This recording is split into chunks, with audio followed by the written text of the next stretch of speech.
First, I would like to thank Mr. Ahmed Emad. I would like to thank Mr. Ahmed Emad for his time and attention and his participation in today's session. And the most important thing is to share knowledge with us.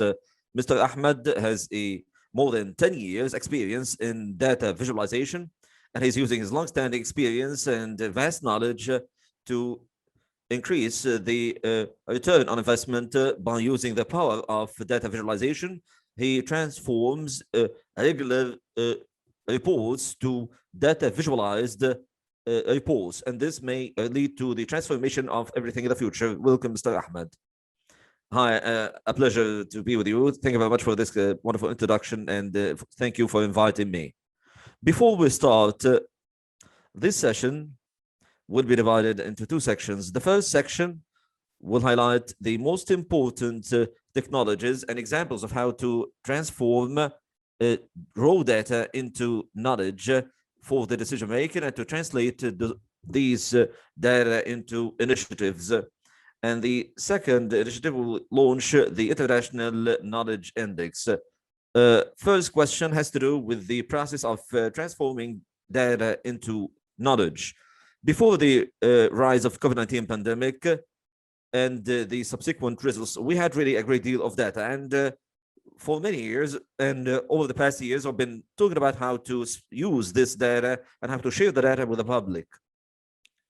And of course, in the wake of the pandemic, we witnessed the acceleration of the data creation, and also governments and corporations started focusing more on data-driven decisions, particularly with regards to the issues that have to do with the number of COVID-19 infections and how to convey forward by visualizing this data, the number of infections and the situation, the healthcare situation.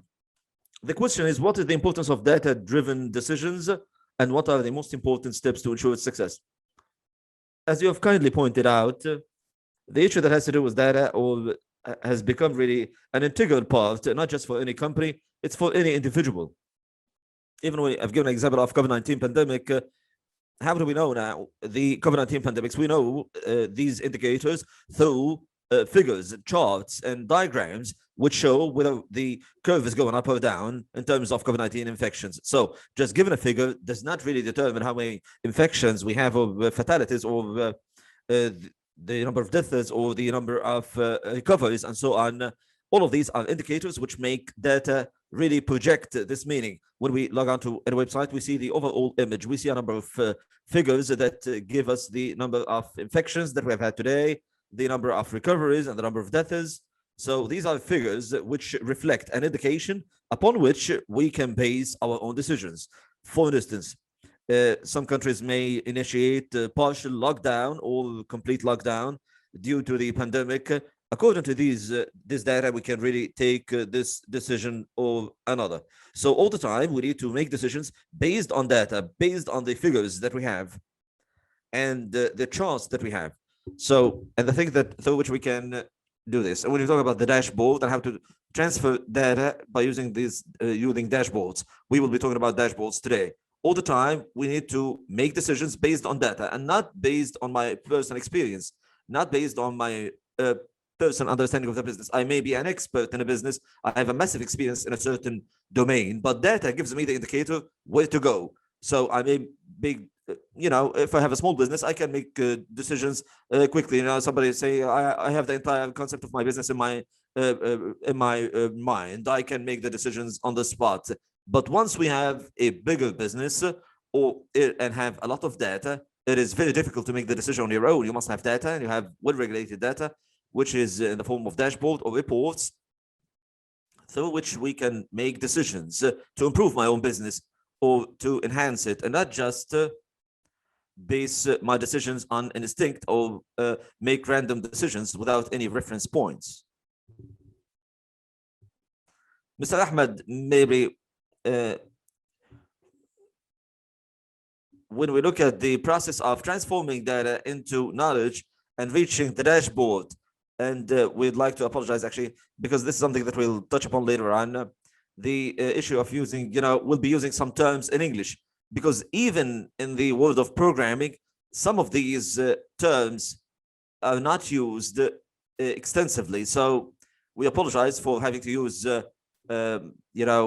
some terms in English. We'll clarify some initiatives that are being made in this domain.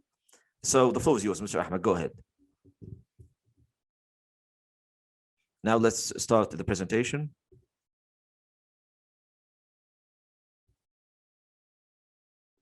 Now is the presentation clear? Yes, okay, perfect. As I pointed out, our session is about data-driven decisions. It is very important for us to base our decisions on data. So,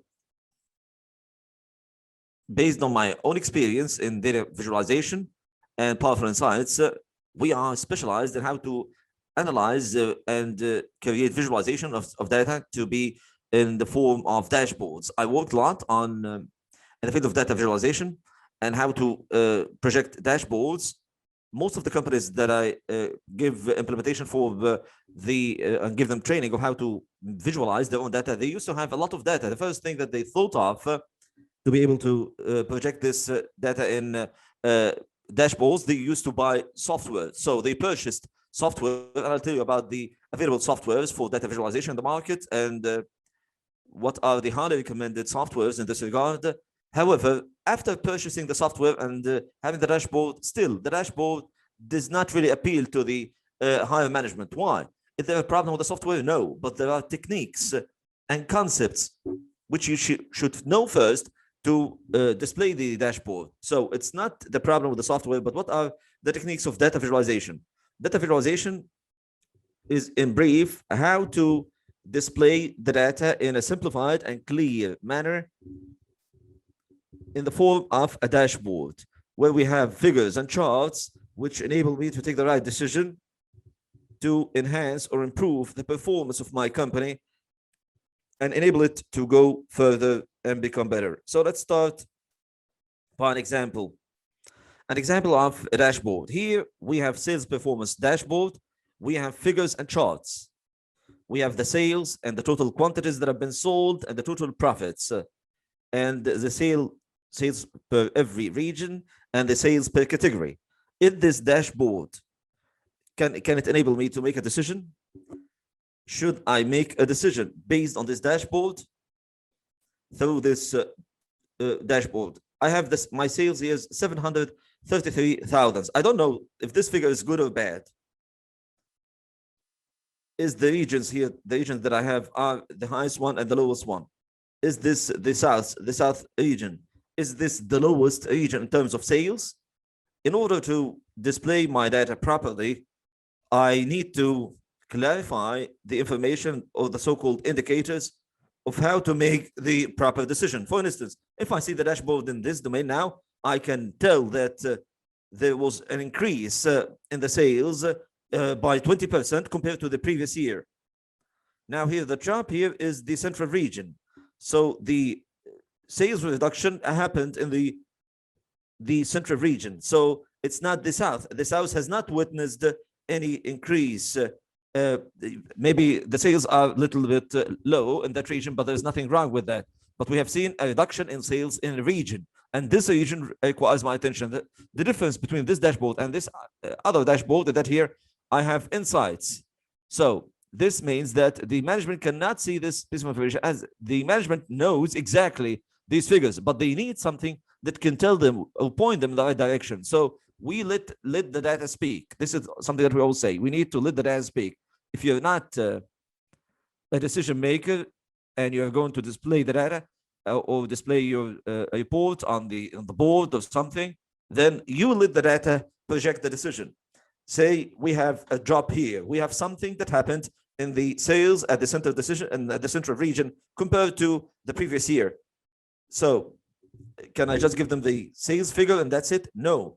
I should also find the root cause analysis, conduct a root cause analysis to analyze why the sales reduction was like this in this region. So I need to analyze this, which segment witnessed the reduction? In which category did we witness the reduction? In which subcategory did we have this copy level, or the product itself may be causing a lack of sales or reduction in sales? So I can deliver this information without speaking, and I depict this through the data. I visualize it. I visualize this data. So I managed to deliver the information by within 2 screens by giving him, the decision maker, 2 screens. I'm saying that overall, the dashboard is a summary or a summarizing the data. So if I manage to deliver this data as a summary, and then I can give further details. So how did I do that? How did I reach this point? Now I can pinpoint the cause of the drop in the sales in this region. That is why they can make the right decision. Now the information is very clear. I have copiers, which I need to focus on. I need to focus on copiers because the real drop was in copiers, the real drop in sales compared to the previous year. So now I'm facilitating the decision-making process. Now I'm making the decision-making process much easier because the data always, whenever we have more data, whenever we'll have more insights, we will be able to get more insights and information which are hidden within the data. Now I can see the pattern of the data and then make the decision. The data, we cannot, in companies, we never find the data that, or my data can be so easily that, find all the figures just like the previous years. There are always variations and differences compared to previous years. If we can deep dive within the data can enable us to find further information, can enable us to find more insights and more information that can enable us to make the right decision.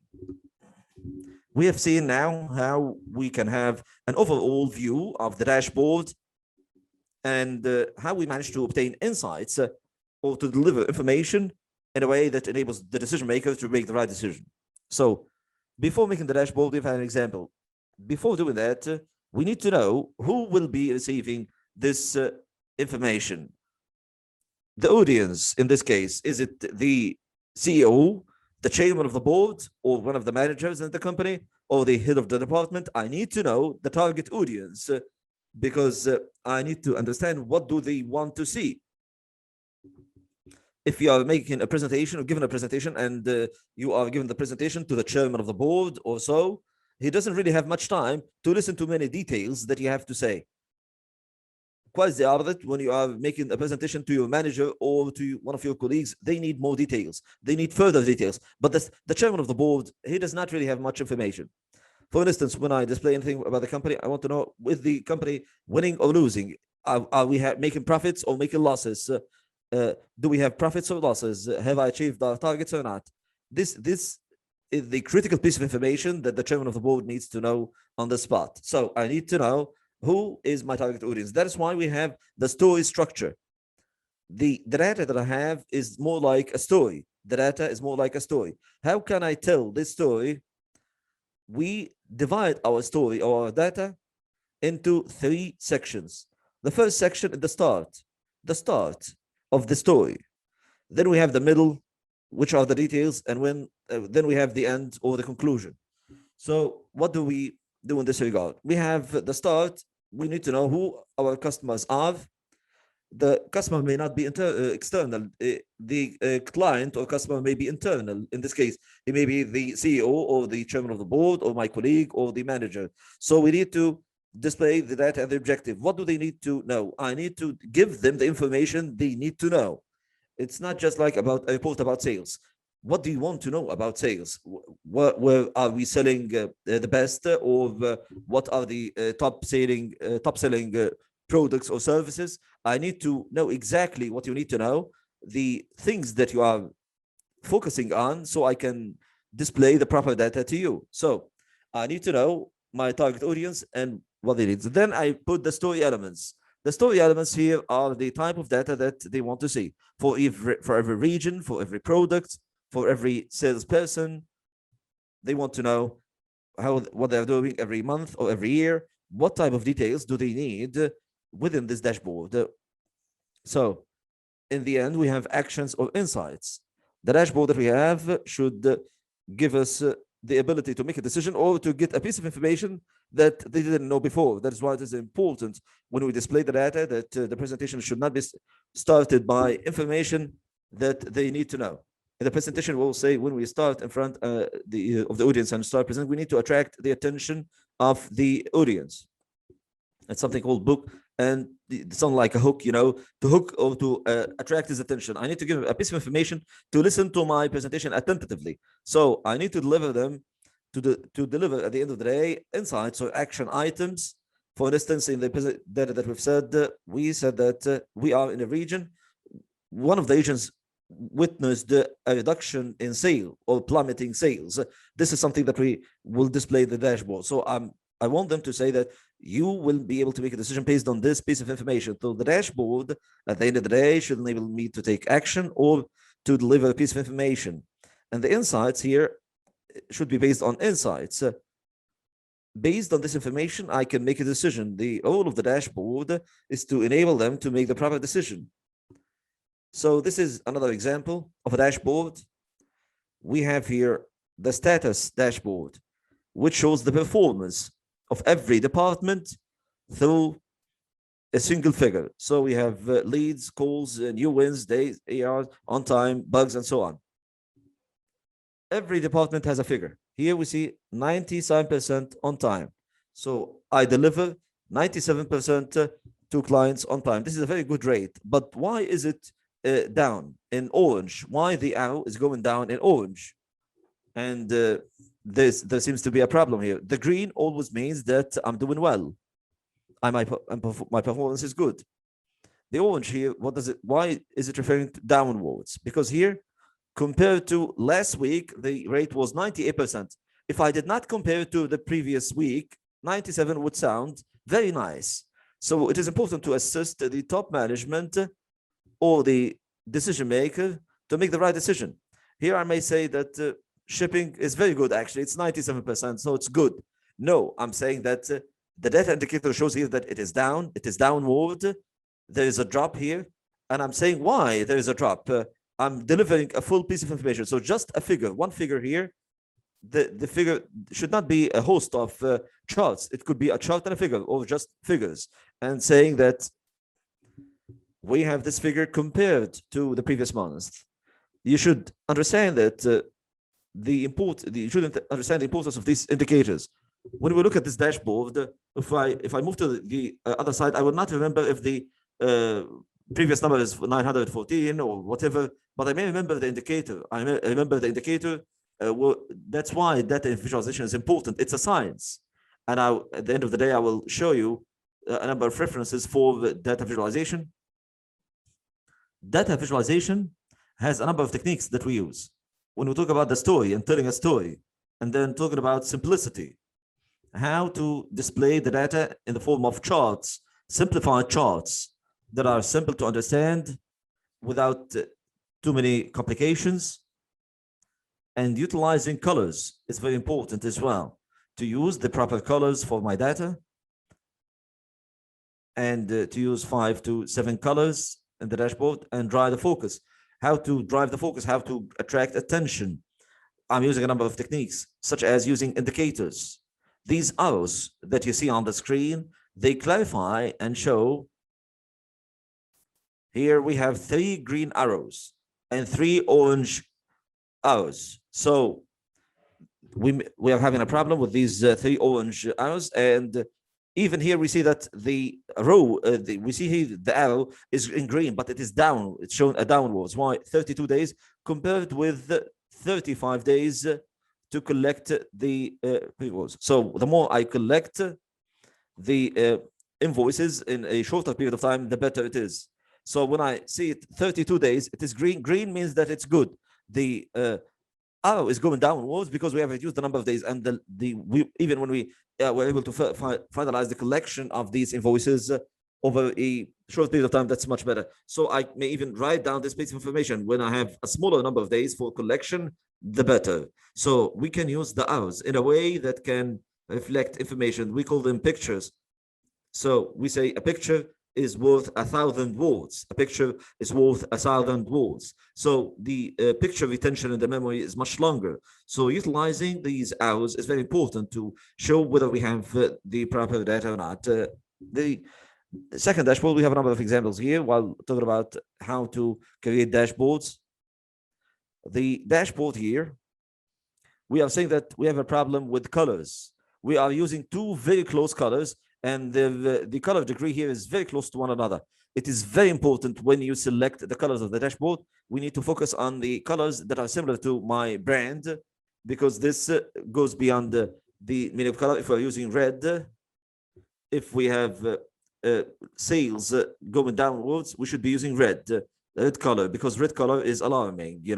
We should take care because sales have been reduced. But if my brand name or the logo of the company itself is in red, this red color means that we are making achievement, or we are in a good zone, because the color scheme of the logo itself goes beyond the international understanding of colors. But it's very important to remember that when we're using colors, whatever in this chart, it is difficult to make the difference or to differentiate between these two very close colors on the screen. So we need to use distinct colors, not very close colors like this. So we should use colors that are distinct from one another to be able to tell the difference. Moreover, as I pointed out, we should use 3 to 5 colors. Here we have 3 or 4 colors, but this is an overuse of colors. We should not use too many colors and 2 pieces of information in a single spot. Here, the decision maker cannot make a decision. He has so many data about the training and the exams and the courses, and so many details in a single chart. I'm using 3 to 5 colors, but there are too many details on this chart. So we call this overuse of colors. So in this case, we should be using data in a way and visualizing data using colors in a modest way and in a reasonable way. So here we need to find or to create space between the dashboards. So I need to see this chart. We're using almost the same colors, but we are using the background is white. The background, when it is white, it makes it easier to understand the dashboard. So we have seen a number of examples for the dashboards, so we can use the colors in the proper manner.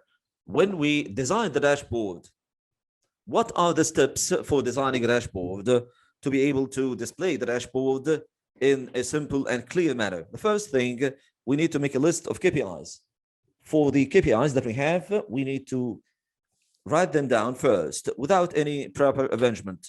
So I will write down all the indicators without a specific order, because if I start thinking about an order, I will try to classify the importance of the certain data, so I may forget certain piece of information. I need to write down all the KPIs. All the KPIs must be clear to me first. We may have 20 to 25 KPIs. Not all of them will be displayed in the dashboard, but first I need to get them, and then I will start prioritizing them. The decision maker who will be watching the dashboard, he wants to understand the sales per region. Then he wants to know the sales rates per product.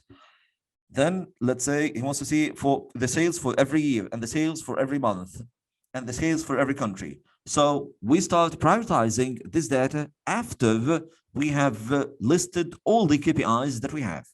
Then we move on to working on the data itself, to work on data preparation. Data preparation means that we prepare our data to be displayed in the form of a dashboard. So this is the final step for making it a dashboard. These steps, to be able to implement them, I can do this using a piece of paper and a pen. I can use an Excel sheet. I can use other tools. What are the tools that I'm using to display this data? You will see here, there are many people. I used to even to conduct sessions on a piece of paper, to be able to have critical thinking, how to think first before displaying the dashboard, not to think of the tools. The tools are very important, of course. The tool that I'll be using to display the dashboard is very important, but it is very important to know how to display the data first. What are the tools that we're using for data visualization? For the data visualization tools on the market, as per Gartner, and Gartner is one of the largest research companies globally, there are tools that have taken the lead in terms of data visualization globally. And the feedback on them is very positive, which is Microsoft Power BI. This is a tool dedicated to Microsoft, and there is Tableau, and there is ClickSense product as well. These are the top 3 tools on the market for 3 or 4 years. There are other tools such as SMB and IBM and Oracle. There are so many tools on the market, but these are the top 3 tools on the market. And of course, Excel sheets is one of the very strong tools that even multinational companies use Excel as an integral part of the data visualization, because through Excel, we can have interactive data. Here in Power Insights, we use Excel and we use Power BI, and we have interactive dashboards through them.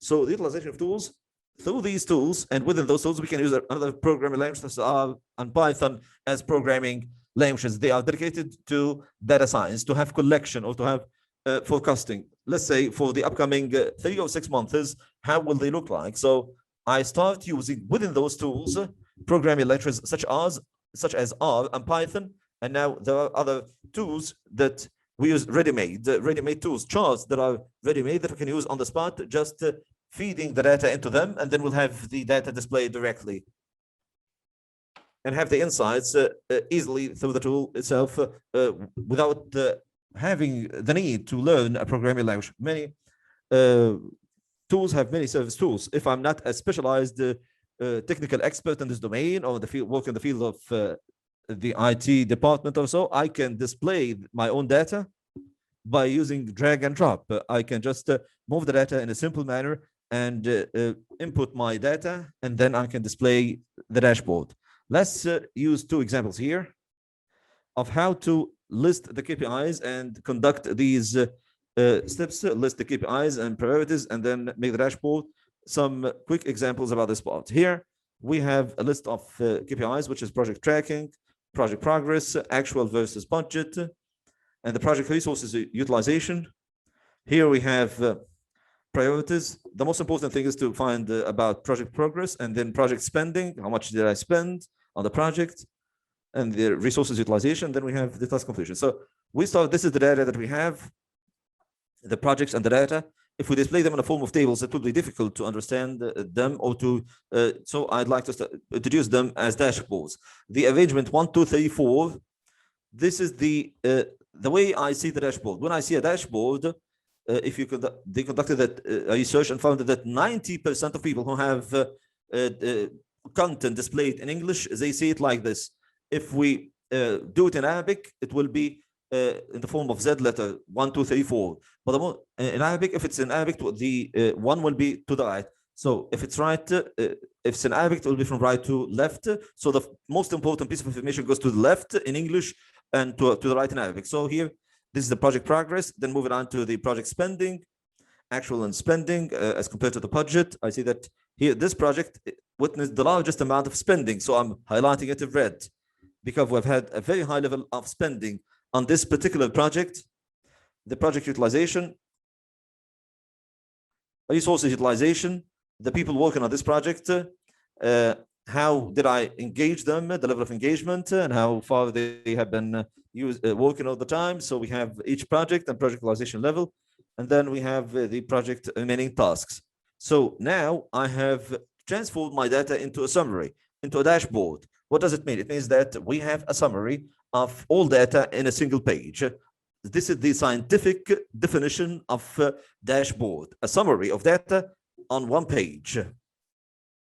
However, we may have more than one page and more than a single page because we need to know more details. But first, we need to summarize, then we can display the details or conduct the drill down. The same examples.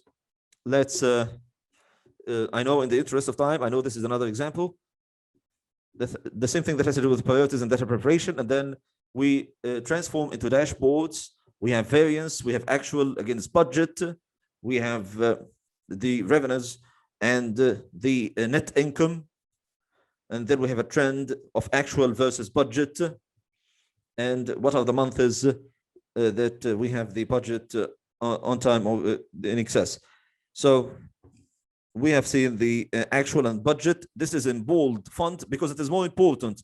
The variance here is very important. So this is, we need to drive the focus by putting a certain piece of information in bold and in large font and put it to the right.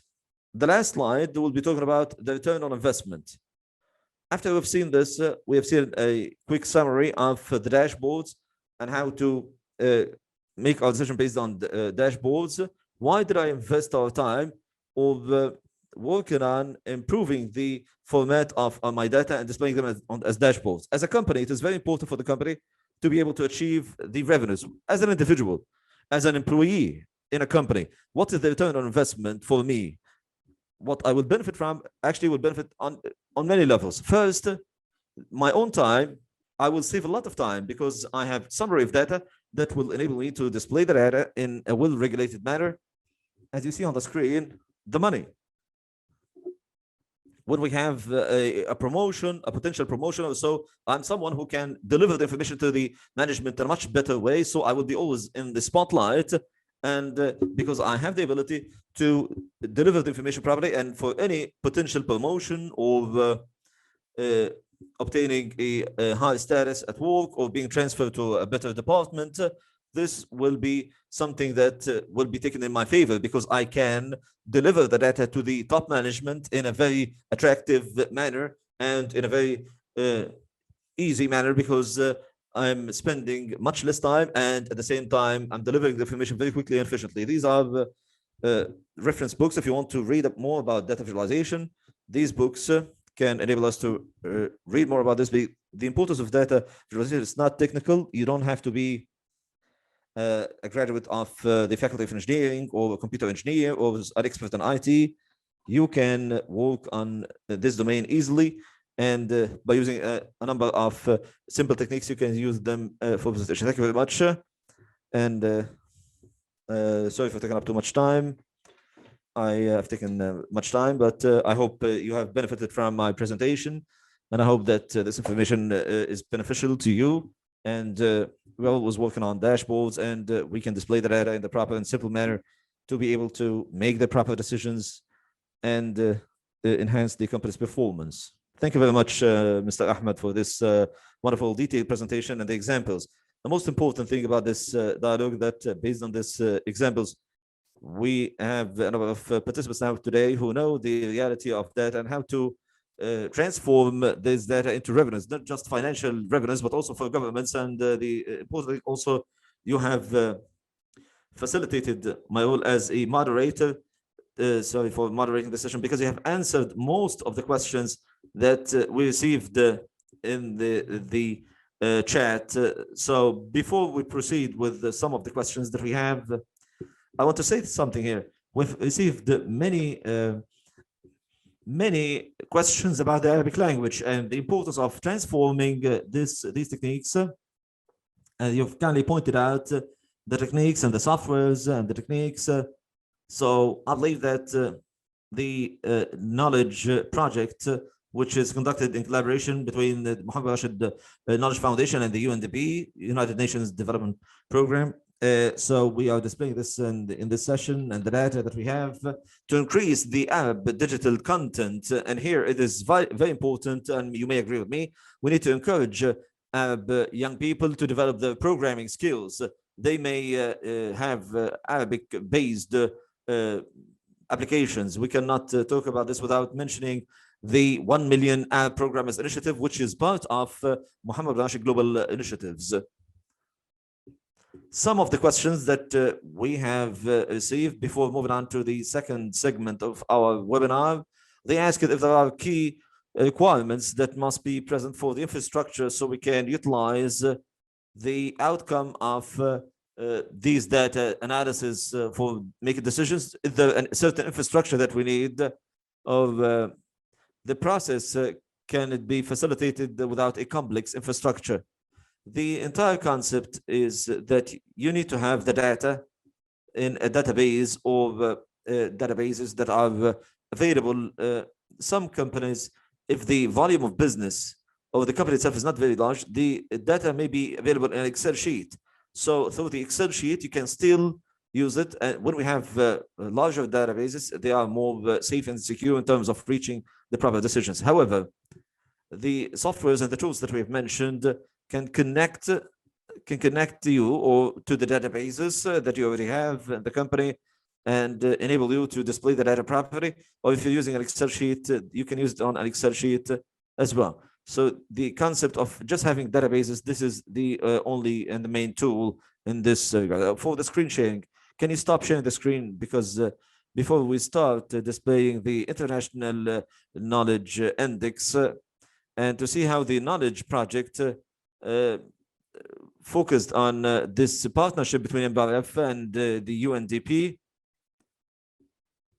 It has been developed, and we developed a dashboard which is very important, because it is important to say that this dashboard is not just for directed to private companies, governments and public entities, and in the public sector they can benefit from it. I believe you agree with me. Of course, yes, definitely. All governments are using dashboards, and they are transforming the data to be in the form of dashboards. And in Egypt we have this, and in all the GCC states and Arab countries we have this. We have we received another question that has to do, we received it through social media, about the importance of translating these outcomes into tangible actions and initiatives. They're saying, do you agree that the process of transforming data cannot be turned into decisions unless we have initiatives that are implemented? And of course, you have mentioned this in the presentation. Of course, at the end of the day, the data, once we have the data, and it is very important to make the decisions based on the data. They will be reflected on the future data. So for instance, when we have noticed that there was a drop in sales, when you made the decision, and on the following month did this decision result in increasing the sales? If I'm displaying the data and the right decision is not being made, then this is something that has become of no use, because yes, the data looks nice as a dashboard, but we need to make decisions and implement those decisions to ensure that we enhance the performance of the company or the establishment. Now we are about to display the International Knowledge Index, which is a compound indicator that has 133 variables. However, the importance of these indicators and how to communicate, let's say, with the audience, the target audience. So let's start here by saying that the objective of such indicators is that they should not be just confined to companies and talking about sales and profits.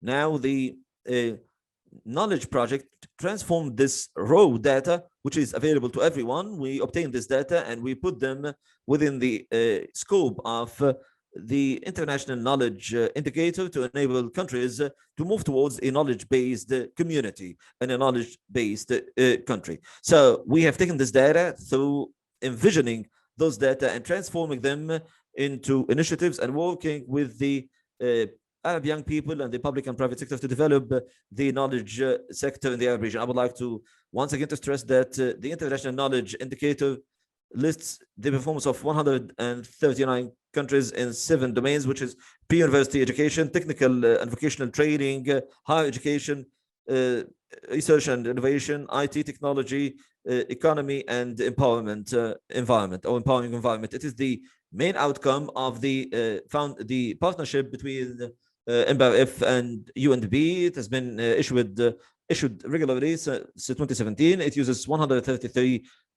indicators. It is a key tool that is being quoted by the private sector and the public sector and researchers and NGOs to be able to boost the knowledge-based foundation, the knowledge-based economies, and to bridge the gap of knowledge. Now we will highlight and display the International Knowledge Index dashboard, which provides an interactive experience to users and to be able to understand the levels of knowledge within countries and compare them.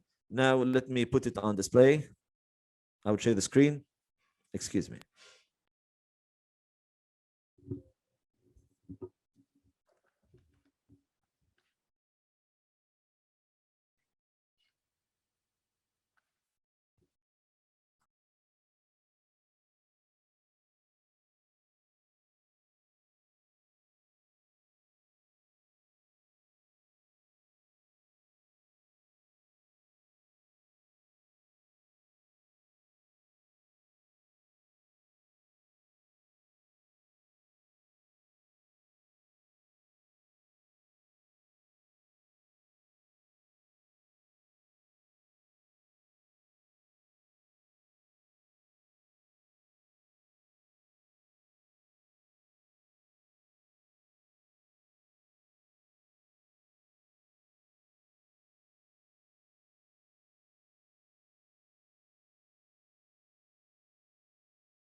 This is a brief overview of the dashboard of the International Knowledge Index 2020. We call upon you to visit our website and the knowledge portal for everyone. First, Mr. Ahmed, before we start detailing this dashboard and the importance of the dashboard, because today we are saying that the dashboard for the private sector and the private sector for the companies and corporations, it can also be used to put forward policies that affect the entire community. What the importance of a dashboard that does not only refer to profits and such things, but things that have to do with the knowledge and development. As you have kindly pointed out in the video, and we've seen the video, governments base their decisions on indicators. These indicators, as you say, are not all of them are based on sales and profits and revenues and products that are being sold. There are indicators which are based on very important information and data that we need to understand, very important to understand them, to be able to understand how things are developing in my region and the volume of needs in terms of the economy and education.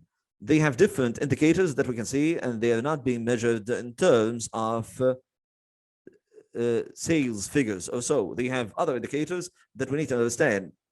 Even for me as a ranking, the ranking itself is very important for me to see my country, how it ranks compared to other countries. And this ranking in terms of the number of years, is it climbing up in the ranks or going down, or not climbing up or going down? So it is very important to measure the performance of the country, of the region as a whole in these indicators. Now let's take a look at the dashboard, which is available at the Knowledge for All portal, knowledgeforall.com. Mr. Ahmed, this indicator that we have pointed out, it is a complex one that has 133 variables. But just to complete what you pointed out, if we go today and focus on economy and knowledge competitiveness, maybe in 2020, nobody cares who was the best. In knowledge competitiveness, the UAE, and this is, of course, something usual, it takes the lead into 2020. So, but it did not just take the lead in 2020. These efforts started earlier. The UAE maintained its status from 2020 to 2020, from 2019 to 2020, and the same applies to Singapore. And we see that the USA climbed one rank. Hong Kong went back or receded for one ranking. If we take a look at the indicator today, we'll see that the first ranking and the second, who is taking the first status or the first position or the second position. But this is not the objective of the indicator or the index here. As you pointed out, Mr. Ahmed, it's not just about ranking states or ranking the countries, but it's all about learning and transforming towards the knowledge-based community. And referring for Egypt, for instance, which climbed 10 ranks in the International Knowledge Indicator. And this is something that is very good. It is true that it stands at the 72nd ranks, but this means that there's a vision towards the future to achieve progress. So I believe that this dashboard also highlights transformation and the work that is being done and government policies.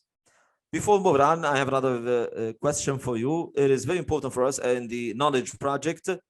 Previously, we used to say that the Arab region, or the world actually, is not as civilized or in terms of knowledge or development, but we could not pinpoint who is excelling and who is moving on the right track. But now, for instance, this is the data dashboard that shows that the knowledge gap between the 25 top best performers in the global knowledge index. So this has to do with R&D. So in terms of the international indicator in this regard, we need to work further to develop the infrastructure for information technology and communication technology, and also what has to do with research and innovation, research and development. And this has been clear in the wake of the COVID-19 pandemic and how difficult it was to reach the vaccination. Or the last point here in this dashboard, we try to discover the knowledge index and to chart the proper selection of graphs and charts that are easier to understand. Here we see Jordan and Brazil in knowledge capital and vocational training. So if I want to move further to the second question, how important it is, Mr. Ahmed, not just to have programs, but to have dashboards in Arabic, because we know the Arab region, the Arabic language is the basic language here in the Arab region. Do we have some technologies do these technologies respond to the Arabic language? Or this is a very recurring question, actually. The concept of the softwares themselves that support Arabic language. This is something that almost 7-8 years ago, there weren't many softwares that support Arabic. Now the Arabic language is a basic component of them. You can easily use the dashboard in Arabic. You can search within the dashboard in Arabic. You would have the names displayed in Arabic. So the entire concept is that the softwares themselves were in English, of course. The Excel, we may have an Arabic version of it, but most of the softwares are in English. But within the tool itself, you can use the names and search and everything in Arabic. Most softwares support the Arabic language, and you can use the Arabic language easily in them without any issues. So even if you have any problems, once they update it, because the Arabic language is very important and people use them extensively in Middle East. Many people use the Arabic language, so they are very interested about the Arabic language and not just displaying the content in English. So it is supported extensively, and they were using this data in Arabic, and it is being displayed without any issues. We can use them even in Excel sheets. You can use, and the figures themselves are displayed in Arabic as well. One more question that is being recurring here. What are the softwares that you believe are the most powerful in this regard, as you pointed out, based on Gartner's research? What are the ones that respond to the Arabic and the English language? Maybe you mentioned BI and other softwares. Do we have other softwares? As we said, Power BI, Tableau, and ClickSense, SAP, Oracle, IBM. These are among the most powerful softwares on the market that we can use in terms of data visualization. The softwares definitely have many other aspects. Microsoft has different softwares, but I'm talking about the dashboards in particular, in terms of data visualization and how to display the data. So these are the softwares that we use. And of course, Excel. Excel is a basic component that we can use all the time. Another question, we are receiving more questions about the books. Do we have books in Arabic about this topic? Books in Arabic, unfortunately, I haven't seen many books in Arabic about data visualization. Maybe you will write your own book about that, hopefully.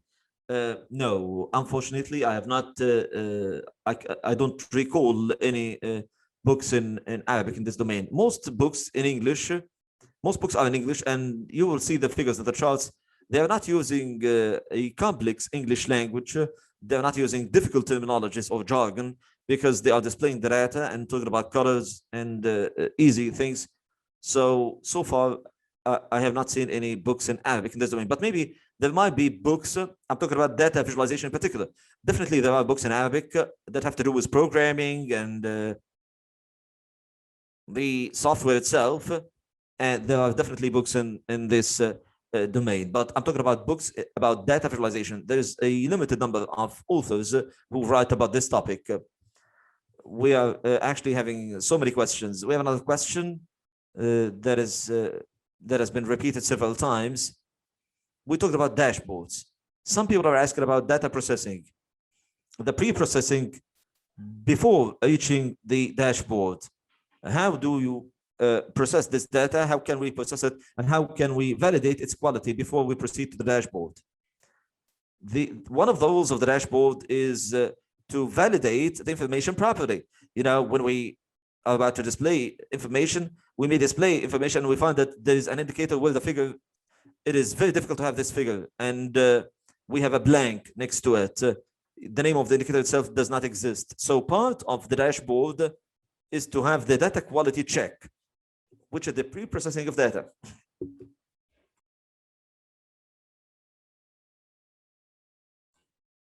We should have a group of databases previously, and we should do a data quality check first. to validate the quality of the data before displaying them on the dashboard, because the dashboard always gives you the summary of the data. So we should not really display too many data. We should have a summary.